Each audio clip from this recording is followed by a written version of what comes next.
नमस्कार, जय श्री राम, जय हिंद। क्या हाल चाल है आप सब लोगों के। चैनल में आप लोगों का फिर से एक बारी स्वागत है।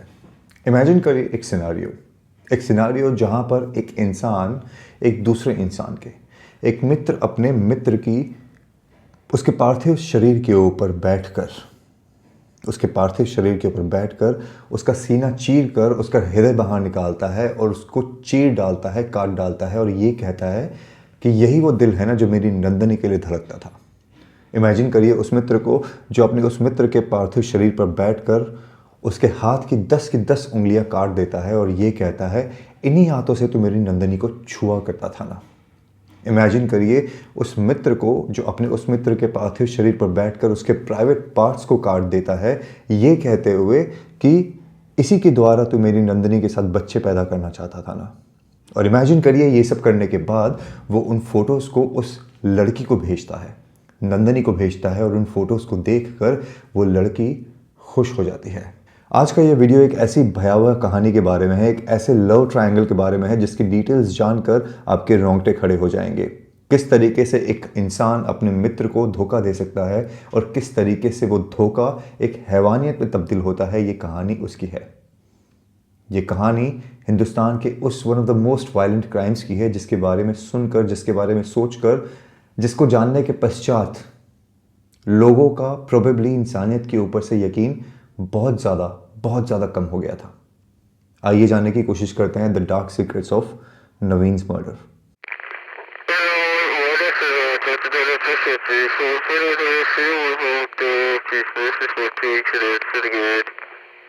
समय था करीबन सुबह 7 बजे का जब नवीन के फ़ोन की घंटी बजती है। उस समय नवीन अपने दोस्त प्रदीप के साथ, जो कि हॉस्टल में उसका रूममेट था, उसके साथ बैठकर गप्पे लड़ा रहा था, बातचीत कर रहा था। फ़ोन की घंटी जैसे ही बजती है तो कुछ क्षणों के लिए नवीन की त्योरियाँ चढ़ जाती है। वो थोड़ा तनाव में दिखता हुआ सा प्रतीत होता है, लेकिन जैसे ही वो फ़ोन उठाता है बड़ी गर्मजोशी से फ़ोन करने वाले के साथ बात करता है और उससे कहता है कि अरे मेरे यार कृष्णा, कैसा है, इतने दिनों बाद कैसे कॉल किया। उसी गर्मजोशी के साथ दूसरी तरफ से भी रिप्लाई किया जाता है, जो कि हरिहर कृष्णा की आवाज़ थी, नवीन के बचपन का दोस्त। वो भी इसे कहता है कि अरे यार मैं बहुत मस्त हूँ, बेस्ट हूँ, तू बता तू कैसा है, शाम को फ्री है क्या। तो नवीन कहता है कि शाम को फ्री हूँ, बता क्या हुआ। तो हरिहर कृष्ण उसको कहता है कि यार मेरे पास आ जा, साथ में पार्टी करेंगे, तुझे आज मैं पार्टी दूंगा। तो नवीन उसे कहता है कि यार पार्टी वार्टी का तो कोई मूड नहीं है, पर चूंकि मेरा जिगरी यार मुझे बुला रहा है तो प्लान तो बनाना पड़ेगा। नवीन ने जैसे ही पार्टी के लिए हाँ भरी, उधर से हरिहर कृष्ण ने उसे कहा कि तू जल्दी से पेड़ा अंबरपीठ आ जा, मैं तुझे वहीं से रिसीव कर लूँगा और पार्टी की लोकेशन पर लेकर चलूँगा। जिसके पश्चात नवीन ने उसे कहा कि हाँ भाई मैं आ रहा हूँ, तू मुझे लेने के लिए आ जाना, पर एक छोटी सी रिक्वेस्ट है, मुझे शाम को मेरे हॉस्टल छोड़ देना क्योंकि मुझे वापस आने का कोई साधन नहीं मिलेगा।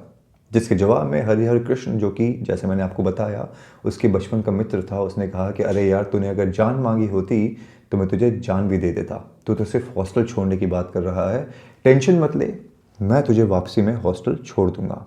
नवीन ने फिर अपने बैकपैक में एक जोड़ी कपड़े डाले और अपने दोस्त प्रदीप को ये कहते हुए बाहर निकला कि मेरा खाने के लिए इंतज़ार मत करना, मैं अपने दोस्त हरिहर कृष्ण से मिलने के लिए जा रहा हूँ, वापसी में देर हो जाएगी, मेरे पास रूम की एक्स्ट्रा चाबी है, खाना खा के रूम लॉक करके सो जाना।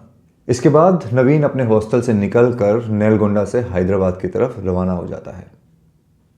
नवीन को गए हुए घंटों बीत चुके थे, रात के 11 बज चुके थे।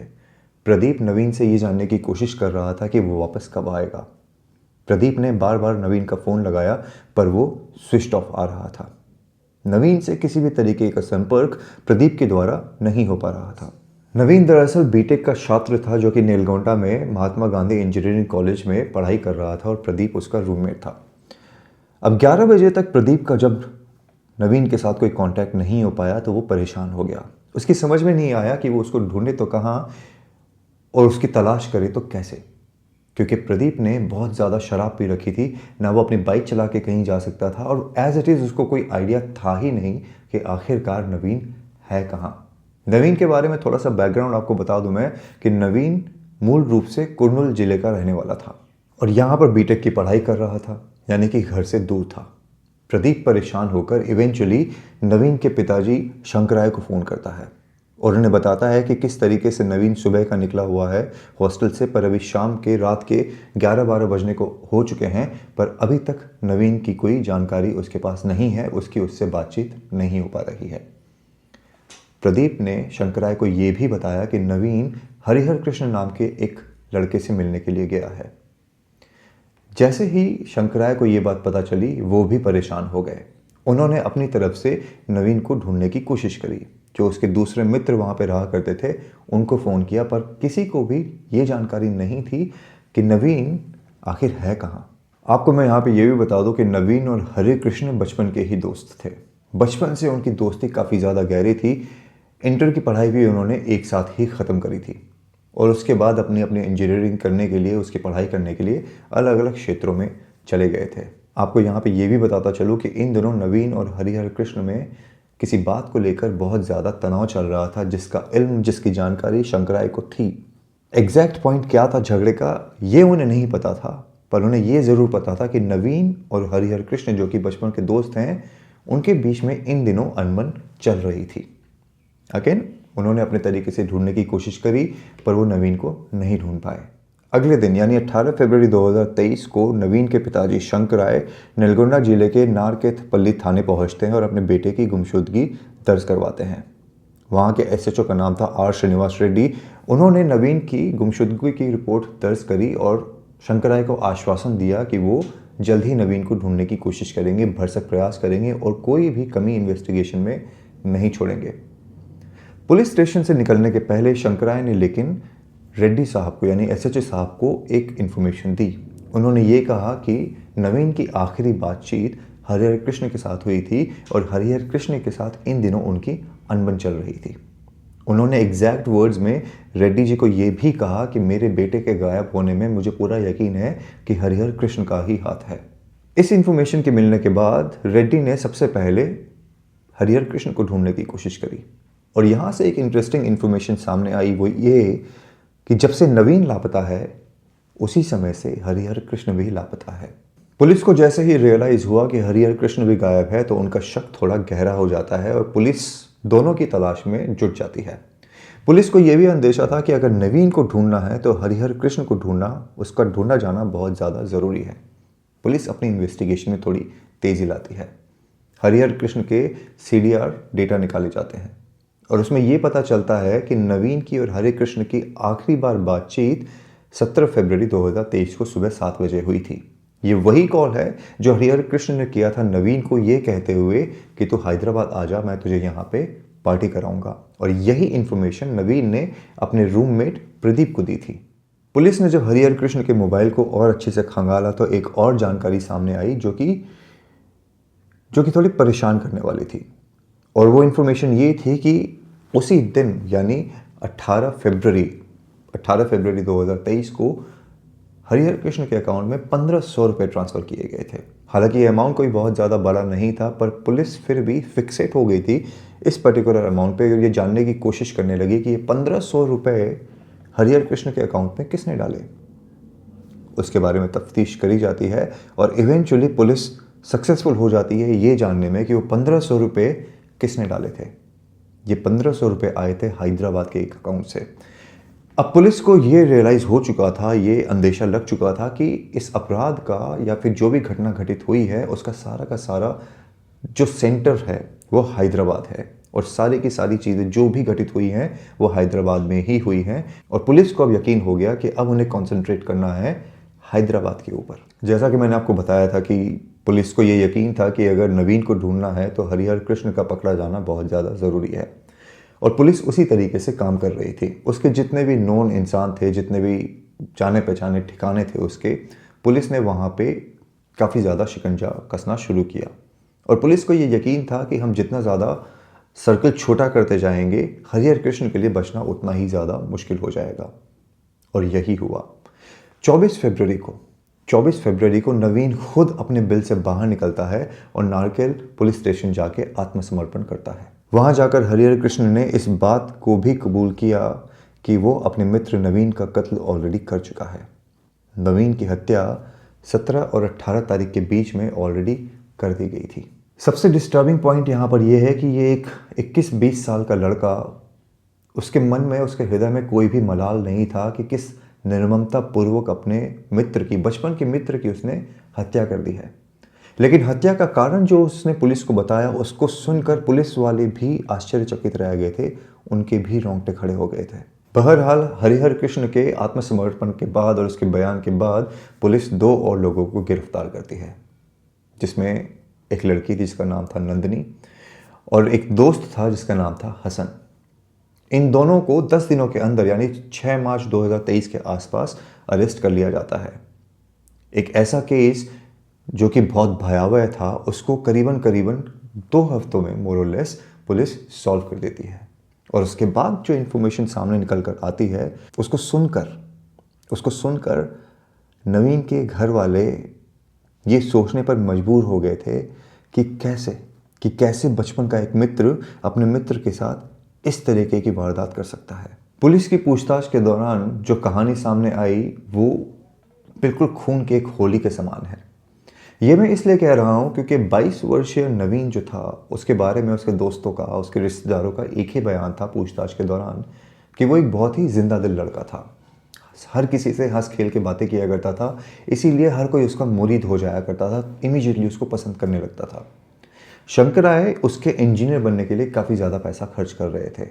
मूल रूप से कुरनूल का निवासी था, जैसे मैंने आपको बताया, और उनकी ये उम्मीद थी कि बेटा जब इंजीनियर बन जाएगा तो उनके घर की सिचुएशन थोड़ी बेहतर हो जाएगी, वो अपने परिवार का सही तरीके से ख्याल रख पाएगा। बचपन में ही उसकी दोस्ती हुई थी हरिहर कृष्ण से, जो वीडियो के इनिशियल स्टेजेस में मैंने आपको बताया, इसका बहुत गहरा मित्र था और इंटर की पढ़ाई इन्होंने साथ में करी थी। हरिहर कृष्ण मूल रूप से विरंगल का निवासी था। 3 भाई बहन थे जिसमें ये सबसे बड़ा था। इसके पिता भी इसके ऊपर काफ़ी ज़्यादा खर्च कर रहे थे कि बेटा इंजीनियर बन के अपनी ज़िंदगी को संवार लेगा। हालांकि हरिहर कृष्ण पढ़ाई में उतना ज़्यादा कुछ अच्छा नहीं था, पर फिर भी उसके पिता लगातार पैसा खर्च किए जा रहे थे इस उम्मीद में कि बेटा आगे जाके संभल जाएगा और इंजीनियर बन के अपने जीवन को सही तरीके से आगे उसका व्यापन कर पाएगा। नवीन और हरिहर कृष्ण की दोस्ती काफ़ी ज़्यादा गहरी थी। उसका कारण एक तो ये भी था कि बचपन के मित्र थे, साथ में ही पढ़ा करते थे, एक ही कक्षा में हमेशा से रहे थे और हैदराबाद के हस्तिनापुरम में पढ़ाई कर रहे थे, जहाँ पे नंदिनी नाम की एक लड़की भी पढ़ाई करती थी। नंदिनी की फ़ोटो अगर आप देखोगे तो आप पाओगे कि एक दुबली पतली सी, बड़ी मोर और लेस एक साधारण सी दिखने वाली लड़की है, और उसके पीछे ये खून खराबा जो हुआ, ये एक आश्चर्यचकित घटना थी। पर फिर भी नवीन को नंदिनी बहुत ज़्यादा पसंद थी। वो दिन रात उसके पीछे आगे पीछे घुमा करता था और जो भी मौका उसे मिलता था उससे बात करने का, उसको वो गंवाता नहीं था।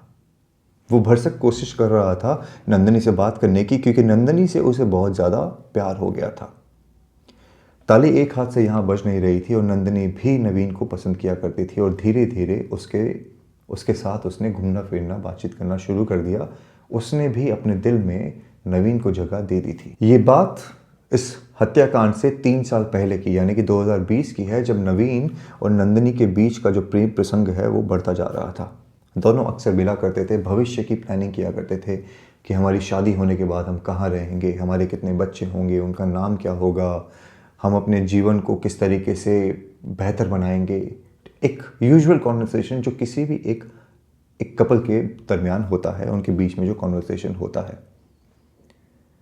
प्रॉब्लम यहाँ पर लेकिन ये थी कि नवीन नंदिनी के साथ जो भी बातें किया करता था, जो भी प्लानिंग थी, वो बड़ा खुश होकर उसके बारे में हरिहर कृष्ण को भी बताया करता था। हर एक बात जो उसकी नंदिनी के साथ होती थी, वो सारा का सारा किस्सा विस्तार पूर्वक वो हरिहर कृष्ण के साथ शेयर किया करता था। हरिहर कृष्ण बड़े चटकारे ले लेकर उसके नवीन के किस्सों को सुना करता था। पर इन किस्सों को सुनने के साथ साथ हरिहर कृष्ण के मन में एक भावना पनप चुकी थी, और वो थी ईर्ष्या की। हरिहर कृष्ण ये सोच रहा था कि आखिरकार नंदिनी नवीन की क्यों है। वो ये सोचने पे मजबूर था कि आखिरकार नंदिनी ने नवीन के अंदर क्या देखा। इमेजिन करिए, एक आपका बचपन का मित्र आपके लव स्टोरी से, आपके प्रेम प्रसंग से किस तरीके से आहत है। खुश होने के बजाय वो ये रीजंस ढूंढने की कोशिश कर रहा है कि आखिरकार उसके दोस्त को प्यार क्यों मिला और उसे क्यों नहीं। इन कहानियों को सुनते सुनते हरिहर कृष्ण के मन में नंदिनी के प्रति प्रेम का बीज अंकुरित हो जाता है। विचित्र कहानी है ना कि आप उसी लड़की को प्यार करने लगते हो जो आपके बेस्ट फ्रेंड की गर्लफ्रेंड है। हरिहर कृष्ण के मन में आइडियाज़ आने लगे कि किस तरीके से वो नंदिनी और नवीन का ब्रेकअप करवा सकता है और नंदिनी को अपने लिए हथिया सकता है। नवीन इन सब चीज़ों से अनजान था। उसे इस बात का कोई इल्म ही नहीं था, कोई जानकारी ही नहीं थी कि उसका जो बचपन का यार है, बचपन का दोस्त है, वही उसके ज़िंदगी के अंदर सांप की तरह कुंडली मारकर बैठा है और उसको डसने के लिए सिर्फ एक मौके की तलाश कर रहा है। हरिहर कृष्ण के मन में थ्रेड्स बनने शुरू हो चुके थे स्टोरीज के कि किस तरीके से वो इन दोनों का ब्रेकअप कराएगा। वो धीरे धीरे मौका देखते हुए नंदिनी की तरफ अपने कदम बढ़ा रहा था और इंतज़ार कर रहा था उस मौके का जहाँ पे वो एक स्ट्राइक कर सके। नवीन को अगर थोड़ा सा भी कोई इंक्लिनेशन होता कि हरिहर कृष्ण इस तरीके की प्लानिंग कर रहा है तो शायद वो उतनी बातें उसके साथ शेयर नहीं करता और शायद दोस्ती तोड़ भी लेता। पर एक इंसान, एक मित्र अपने मित्र के ऊपर शक क्यों करे? और यही नवीन के साथ हुआ। शातिर दिमाग वाला हरिहर कृष्ण मौके की तलाश देख रहा था और एक दिन हिम्मत जुटाकर उसने अकेला पाकर नंदिनी से बात करनी शुरू करी। उसने नंदिनी को ये कहा कि नंदिनी, तुम जितनी भोली हो, नवीन उतना ही ज़्यादा कमीना है। अपने बॉयफ्रेंड के बारे में ये सुन के और हरिहर कृष्ण के मुख से अपने ही दोस्त के बारे में ये सुनकर नंदिनी काफ़ी ज़्यादा आग बबूला हो गई और उसने तमतमाते हुए हरि कृष्ण को ये कहा कि तुम नवीन के बारे में ऐसी बातें कैसे कर सकते हो। तो हरि कृष्ण ने उसे ये कहा कि देखो, मैं जानता था तुम इसी तरीके से रिएक्शन दोगी, इसीलिए मैं तुम्हारे सामने कभी भी इस बात के बारे में, इसके बारे में विचार विमर्श नहीं कर पाया, ये तुम्हारे साथ शेयर नहीं कर पाया। नंदिनी ने लेकिन ये कहा कि मुझे पूरा यकीन है कि नवीन मुझे धोखा नहीं दे सकता। आखिरकार वो मुझे क्यों धोखा देगा? वो अपने बॉयफ्रेंड को डिफेंड करती रही और हरिहर कृष्ण बार बार इस बात को कहता रहा कि नवीन नंदिनी को धोखा दे रहा है और बार बार इसी पॉइंट पे स्ट्रेस कर रहा था कि आखिरकार मेरा क्या फ़ायदा है तुम्हें नवीन की सच्चाई बताकर। मैं सिर्फ तुम्हारी भलाई चाहता हूँ, मैं तुम्हारे बारे में अच्छा सोचता हूँ, मैं तुम्हें कोई क्षति ना पहुँचे ज़िंदगी में, उस बात को ध्यान रखकर मैं तुम्हें नवीन की सच्चाई से अवगत कराने की कोशिश कर रहा हूँ। हरिहर कृष्ण ने नंदिनी को पूरी तरीके से ब्रेन वॉश करने की कोशिश करी और धीरे धीरे वो इसमें सफल भी हो रहा था। उसने नंदिनी को ये कहा कि तुम प्यार में बिल्कुल अंधी हो चुकी है और नवीन के किसी भी कुकर्म को उसको देखना नहीं चाहती हो, उसके बारे में जानना नहीं चाहती, सुनना नहीं चाहती हो। हरिहर कृष्ण ने यह भी कहा कि तुम तो पूरे तरीके से कमिटेड हो नवीन के लिए, और अगर तुम कमिटेड हो तो आखिरकार नवीन दूसरी लड़कियों के साथ नाजायज़ संबंध क्यों बना रहा है। जैसे ही नंदिनी ने ये सुना हरिहर कृष्ण के मुख से तो उसने कहा कि तुम कैसी बातें कर रहे हो, क्या सच में नवीन के दूसरी लड़कियों के साथ संबंध है? तो हरिहर कृष्ण ने फिर से एम्फसाइज़ किया कि मुझे झूठ बोल के क्या हासिल होगा, मैं सिर्फ और सिर्फ सच्चाई से तुम्हें अवगत कराना चाहता हूँ और जो भी बता रहा हूँ वो पूर्ण तरीके से सच है। इन लड़कियों के बारे में, इन एलिज्ड लड़कियों के बारे में सुनकर नंदिनी की आंखों में आंसू आ गए और हरिहर कृष्ण ने उसके फेस को रीड करना शुरू कर दिया। वो मन ही मन खुश हो रहा था कि उसने शक का एक बीज नंदिनी के हृदय में डाल दिया है और यहीं से इसके प्रेम कहानी की शुरुआत होगी। उसने डिसाइड कर लिया था कि इसी तरीके से जहर घोल कर ये इन दोनों का ब्रेकअप करवाएगा और अपने प्यार को नंदिनी के सामने प्रकट करेगा और हमेशा के लिए नंदिनी को अपना बना लेगा। हालांकि नंदिनी बार बार ये अभी भी कह रही थी कि उसे उसकी बातों पर यकीन नहीं है, पर हरिहर कृष्ण काफ़ी शातिर था। उसने फाइनल लाइन नंदिनी को यही कही कि मैंने तुम्हें सच से अवगत करा दिया, अब आगे तुम जानो और तुम्हारा दिल जाने। कहकर वो वहाँ से उठ गया। उसके जाने के बाद नंदिनी के मन में शक पैदा हो चुका था और वो नवीन के बारे में उसे ये यकीन हो गया था कि नवीन उसे धोखा दे रहा है।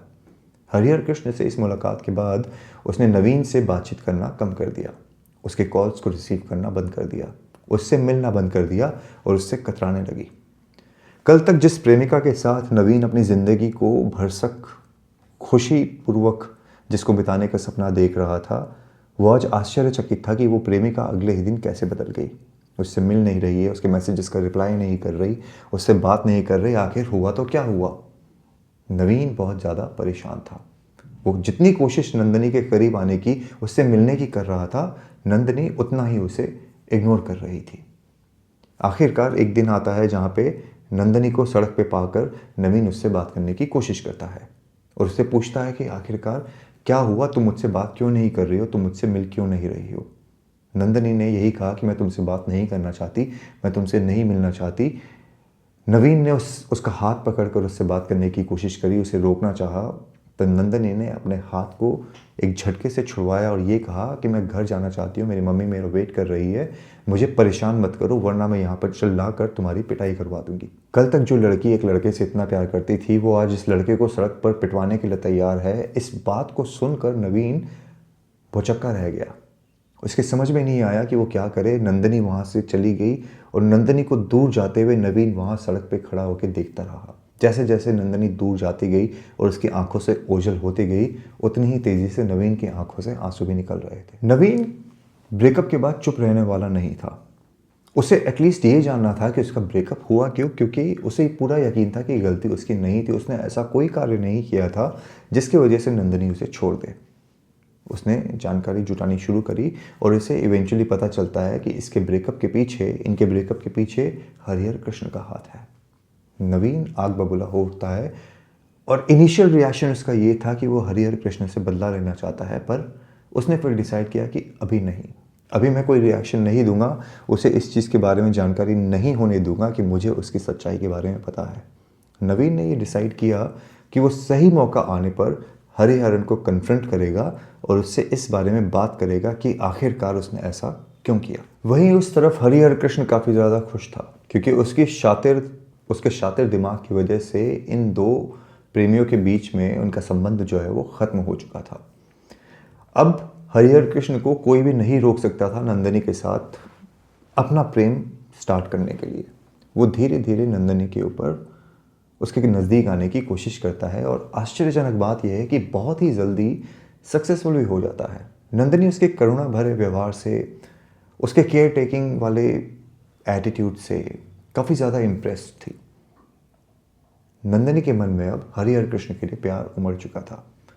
दोनों के बीच में प्रेम शुरू हो चुका था और जो बातें कल तक नवीन के साथ हुआ करती थी वो हरिहर कृष्ण के साथ हो रही थी कि किस तरीके से वो अपने जीवन को एक दूसरे के साथ व्यतीत करेंगे और किस तरीके से अपने जीवन को उसको एंजॉय करेंगे। जैसे कहते हैं ना, लिविंग लार्जर देन लाइफ, उस तरीके की प्लानिंग चल रही थी। और वहीं पर नवीन अपने टूटे हुए दिल को लेकर अपने कंप्लीट तरीके से अपनी पढ़ाई के ऊपर ध्यान दे रहा था। नवीन अब अपनी पढ़ाई की तरफ ध्यान दे रहा था, नंदिनी अपनी बीएससी की तैयारी कर रही थी और हरिहर कृष्ण एक दूसरे शहर चला गया था अपनी बीटेक करने के लिए। इस बात को करीबन 2 वर्ष बीत चुके थे। हालांकि आज भी कभी कभी नंदिनी नवीन के बारे में सोचकर थोड़ा दुख महसूस करती थी, उदास हो जाती थी। और वहीं पर नवीन था जो आज तक नंदिनी के प्यार को भुला नहीं पाया था। इसी दरमियान एक दिन अचानक से नवीन नंदिनी को एक मैसेज मारता है, एक एसएमएस करता है। उसके एसएमएस को देखकर नंदिनी थोड़ी आश्चर्यचकित हो जाती है, थोड़ी खुश भी होती है, पर यह बात वो हरिहर कृष्ण को बता देती है कि नवीन का मैसेज आया था। जैसे ही हरिहर कृष्ण को पता चला कि नवीन का मैसेज आया था, वो थोड़ा परेशान हो जाता है, पर उसे ये लगा कि शायद ये ऐसे ही रैंडमली 2 वर्ष पश्चात उसने एक मैसेज भेजा है, तो वो उतना तनावग्रस्त हुआ नहीं। पर अचानक से नवीन कंटिन्यूसली 2-4 मैसेजेस नंदिनी को और भेजता है और ये सारी की सारी बातें नंदिनी हरिहर कृष्ण को बताती है। जैसे ही हरिहर कृष्ण को अगले मैसेजेस के बारे में पता चलता है, उसे ये रियलाइज़ होता है कि अगर नवीन को ये पता चल गया कि उसने इन दोनों का ब्रेकअप करवाया है और कैसे करवाया है, तो ये उसके लिए घातक हो सकता है। घातक इन द सेंस कि नंदिनी उसके जीवन से दूर जा सकती है, इनका रिश्ता टूट सकता है। इस बारे में सोचकर हरिहर कृष्ण काफ़ी ज़्यादा तनाव में आ गया था, काफ़ी ज़्यादा स्ट्रेस में आ गया था और उसके दिमाग में ये आइडिएशन आने लगे कि आखिर मैं करूँ तो क्या करूँ, इस बात का परमानेंट सॉल्यूशन क्या निकल सकता है। हरिहर कृष्ण यहाँ पे कंफ्यूजन में जी ही रहा था कि अचानक से नंदिनी ने एक ऐसी बात कही जिसके बाद हरिहर कृष्ण को यकीन हो गया कि अब उसे ऐसा लगा जैसे मानो उसे परमिशन मिल गई हो। नंदिनी ने बेसिकली हरिहर कृष्ण को ये कहा कि मैं परेशान हूँ कि नवीन मुझे मैसेजेस क्यों कर रहा है, तुम इसका कोई परमानेंट सॉल्यूशन निकालो, इस कांटे को मेरी ज़िंदगी से दूर करो। ये नंदिनी के शब्द थे। Harihar Krishna as it is Naveen को ठिकाने लगाना चाहता था, उससे दूरी, उसके बारे में कुछ करना चाहता था, अब तो प्रेमिका ने भी फरमान दे दिया था कि मेरे इस कांटे को मेरी ज़िंदगी से दूर करो। जैसे ही प्रेमिका का फरमान मिला, हरिहर कृष्ण के दिमाग में एक योजना आ गई और उसने डिसाइड कर लिया कि आखिरकार नवीन से छुटकारा कैसे पाना है। नंदिनी से इस कॉन्वर्सेशन के बाद हरिहर कृष्ण नवीन को वो फ़ोन करता है 17 तारीख वाला, जो सुबह 7 बजे हुआ था। और ये डिसाइड हो चुका था कि नवीन का मर्डर किया जाएगा और इस योजना में नंदिनी भी शामिल थी। हरिहर कृष्ण फ़ोन मिलाता है, पार्टी के लिए नवीन को इनवाइट करता है नेलगोंडा से हैदराबाद आने के लिए। इस कॉन्वर्सेशन के बाद नवीन वहाँ से निकलता है हैदराबाद आने के लिए। एक चीज़ उसने अच्छी कर दी थी कि उसने प्रदीप को ये बता दिया था कि वो किससे मिलने जा रहा है, कहाँ जा रहा है। अपने पिट्ठू बैग के साथ जैसे ही बस से नवीन नीचे उतरता है, हरिहर कृष्ण उसे वहाँ अपनी बाइक के साथ मिलता है।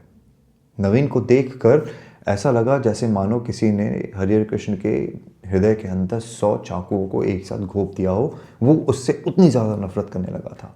इमेजिन करिए, बचपन का एक मित्र अपने उस मित्र से कितनी ज़्यादा नफरत करता था उस समय, पर फिर भी अपने चेहरे के ऊपर एक बड़ी हंसी के साथ उसने नवीन का उसको वेलकम किया, उसको गले लगाया और उसे कहा, मेरे यार कैसा है तू। और कॉन्वर्सेशन शुरू हो गई। फिर हरिहर कृष्ण नवीन को लेकर एक शराब के ठेके पर जाता है। दोपहर के समय से ही वो शराब पीना शुरू करते हैं और बहुत ज़्यादा शराब पीते हैं। शराब के नशे में इवेंचुअली नवीन हरिहर कृष्ण को कन्फ्रंट करता है और उसे कहता है, उसे बताता है कि उसे मालूम है कि किस तरीके से हरिहर कृष्ण ने उसका और नंदिनी का ब्रेकअप करवाया था। बात वहाँ पे बढ़ने वाली थी। हरिहर कृष्ण वहाँ पे उसके मन में एक ख्याल आया कि जो करना है यही कर देता हूँ, पर वो शातिर था। उसे ये रियलाइज़ हो गया कि मैं यहाँ कुछ भी करूँगा तो यहाँ बहुत सारे विटनेसेस हैं, मुझे दिक्कत आ सकती है। वो बहला फुसला के नवीन को और शराब पिला के बाइक पे लेके उसे निकलता है और शाम को इधर उधर घुमाता रहता है ताकि अंधेरा हो सके। शाम के करीबन 6, साढ़े 6, 7 बजे थे जब वो रमा देवी नाम के एक स्कूल के पास नवीन को लेके जाता है और कहता है, पार्टी की लोकेशन यही है। नवीन आगे आगे चल रहा था और हरिहर कृष्ण पीछे पीछे चल रहा था। अचानक से अपने पिट्ठू बैग से हरिहर कृष्ण ने नायलॉन के ग्लव्स निकाले और उनको पहना, एक रस्सी निकाली और नवीन का गला घोट दिया। गला घोटकर उसे मार दिया और उसके बाद उसके शरीर पर सवार होकर उसके सर को उसके गर्दन से अलग कर दिया। उसके सीने को चीर के उसका हृदय बाहर निकाल के उसके टुकड़े टुकड़े कर दिए कि यही मेरे नंदिनी के लिए धड़कता था ना। उंगलियां काट दी कि यही इन्हीं उंगलियों से तू उसे छूता था ना। प्राइवेट पार्ट्स काट दिए कि इन्हीं से तू बच्चे पैदा करना चाहता था ना। और इन सब चीज़ों की फ़ोटो उसने नंदिनी को व्हाट्सएप पे भेजी, जिसको देखकर वो बहुत ज़्यादा खुश हुई और उसने हरिहर कृष्ण को थैंक यू कहा और उसको शाबाशी दी। उसके बाद हरिहर कृष्ण ने नवीन की लाश को वहाँ पे जला दिया। शातिर कितना भी हो, इंसान थोड़ी गलती तो कर ही देता है। लाश को जलाया, पर जिस रस्सी से उसका गला घोटा था और जो नायलॉन ग्लव्स उसने पहने थे वो उसने वहीं साइड में फेंक दिया और चाकू भी वहीं पर फेंक दिया। सबूत बेसिकली मर्डर के वहाँ पर मौजूद थे जब पुलिस बाद में उस लोकेशन पर पहुंची जो हरिहर कृष्ण ने उन्हें बताई थी। हरिहर कृष्ण फिर वहाँ से निकलता है और अपने एक दोस्त हसन के पास पहुँचता है। हसन के पास पहुँचकर वो उसको सारी बातें सच बता देता है, जिसको सुनकर वो काफ़ी आश्चर्यचकित था, काफ़ी ज़्यादा भौचक्का रह गया कि हरिहर कृष्ण ऐसा कैसे कर सकता है। पर पुलिस को फ़ोन करने की बजाय उसने हरिहर कृष्ण का साथ दिया। खून से सने जो कपड़े थे उनको ठिकाने लगाया। उसी घर में हरिहर कृष्ण नहाता है, हसन के कपड़े पहनता है और वहाँ से निकल जाता है। अब उसे छुपने के लिए जगह चाहिए थी, तो वो नंदिनी को ये कहता है कि उसे कुछ पैसों की ज़रूरत है और नंदिनी उसे 1500 रुपये ट्रांसफ़र करती है। यही वो पैसे हैं जो हैदराबाद से ट्रांसफ़र हुए हैं, ये पुलिस को पता चला था। और नंदिनी किस तरीके से इस कत्ल में शामिल थी ये उसका एक सबूत था। ये सारा का सारा हत्याकांड और इसके आरोपी इसलिए गिरफ्तार हो पाए क्योंकि अपने हॉस्टल से निकलते हुए नवीन ने प्रदीप को ये बता दिया था कि वो कहाँ जा रहा है, किससे मिलने जा रहा है। अगर वो ये इन्फॉर्मेशन शेयर नहीं करता उसके साथ तो प्रोबेबली इस केस को या तो ये केस सॉल्व नहीं होता या काफ़ी ज़्यादा लंबा समय लग जाता, सबूत मिट जाते, लोग इस केस को फाइलों में दबा के भूल जाते। पर नवीन की एक नॉर्मल कॉन्वर्सेशन, एक इन्फॉर्मेशन के थ्रू इस केस को सॉल्व कर दिया जाता है। इस वीडियो के बनाए जाने तक चार्जशीट इस केस में फाइल हो चुकी है। और केस अभी चल रहा है, सज़ा अभी नहीं सुनाई गई है। अब आ जाते हैं आज हम इस वीडियो के सवाल के ऊपर कि ज़िंदगी में आप किसी मित्र के ऊपर इतना ज़्यादा यकीन करते हो जिसके लिए आप जान देने के लिए तत्पर हो, वही मित्र कैसे आपके अगेंस्ट बन जाते हैं। कैसे एक लड़की के लिए इंसान को धोखा दे देता है, कैसे एक लड़की किसी के बहकावे में आके अपने प्यार को बदल लेती है और उसके बाद कुछ मैसेजेस रिसीव होने के बाद एक हत्या का पार्ट बन जाती है। उस कटे हुए सर को देखकर, उस कटे हुए दिल को देखकर, कटे हुए प्राइवेट पार्ट्स को देखकर किस तरीके से वो खुश होती है और उसी इंसान को शाबाशी देती है जिसने जहर घोलकर एक ऐसे रिश्ते को तोड़वाया जिसमें कोई जहर था ही नहीं, जिसमें कोई प्रॉब्लम थी ही नहीं। सवाल ये है कि इंसान को किसी इंसान के ऊपर कितना यकीन करना चाहिए। क्या इंसान को अगर उसके दिमाग में कोई शक का कीड़ा पैदा किया जाए किसी के द्वारा, तो क्या उसके बारे में दूसरे इंसान से जिसके बारे में बात हो रही है उससे डिस्कशन नहीं करना चाहिए। हमारी ज़िंदगी के आधे प्रॉब्लम्स कम्युनिकेशन फेलियर की वजह से होती हैं। हम किसी के बहकावे में आ जाते हैं, हम किसी के कहे हुए शब्दों को कुछ और उसका रूपांतर लेके उसको समझ के अपना एक ओपिनियन बना लेते हैं, क्लैरिफिकेशन नहीं लेते हैं और इसी वजह से रिश्तों में कड़वाहट आती है। सवाल है कि आप किस पे यकीन करो और कितना करो। और आपसे रिक्वेस्ट मेरी ये है, अपने कम्युनिकेशन को ज़िंदगी में थोड़ा बेहतर करो। इस मैसेज के साथ इस वीडियो को मैं यहीं पर रैप अप करना चाहता हूँ। काफ़ी लंबे समय बाद हम चैनल पे आए हैं, 6-7 दिन के गैप के बाद, बट होपफुली आगे अब कंटिन्यूस रहेंगे। हैविंग सेड दैट, यहाँ तक वीडियो देखा है, चैनल सब्सक्राइब करें, वीडियो को लाइक करें, शेयर करें, कमेंट करें और जितना ज़्यादा आप एंगेज करेंगे वीडियो के साथ उतना ज़्यादा ही आगे यूट्यूब में रिकमेंड होगा। आप नवीन, नंदिनी, हरिहर कृष्ण के बारे में क्या सोचते हो, कमेंट करके ज़रूर बताएं। आज समय देने के लिए धन्यवाद। मैं आप लोगों से अगले वीडियो में बहुत जल्द दोबारा मिलूँगा। जय श्री राम, हर हर महादेव।